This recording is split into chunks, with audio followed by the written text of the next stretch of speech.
என்ன நிலா, கலைஞர் நினைவு நாள்ல முரசொலி படிச்சுக்கிட்டு இருக்கிற, என்ன அதுல முக்கியமா இருக்கு? ஆமா, இப்ப இந்த திராவிடத்தால் வாழ்கிறோம் அந்த காமிக்ஸ் மாதிரி திமுக கதை எல்லாம் வருதுல, அத படிக்கலான்னு எடுத்தேன். அதுல வந்து 1280வது எபிசோடு ஓடுது.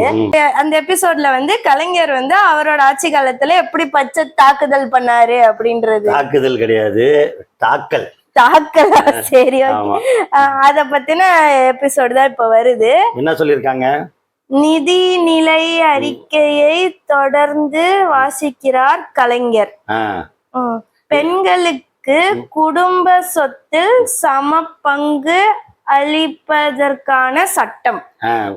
குடும்ப சொத்துல பெண்களுக்கு ஆண்களை போலவே சம பங்கு உரிமை.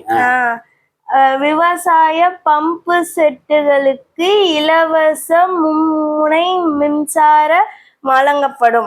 அதாவது பம்பு செட்டுகளுக்கு விவசாயிகளுக்கு வந்து மும்முனை இது கரண்ட், அதாவது 3 phase கரண்ட் இலவசம். சத்துணவில் வாரந்தோறும் முட்டை வழங்கப்படும். அதாவது அதுக்கு முன்னாடி வந்து சத்துணவுல சாப்பாடு போடுவாங்க, முட்டை எல்லாம் கிடையாது. கலைஞர் தான் வந்து 1989ல முட்டை போட ஆரம்பிச்சார். நீ படிச்சது வந்து 1989 பட்ஜெட் தாக்கலை பத்தி படிச்சேன். இதுல எவ்வளவு திட்டங்கள் பாரு.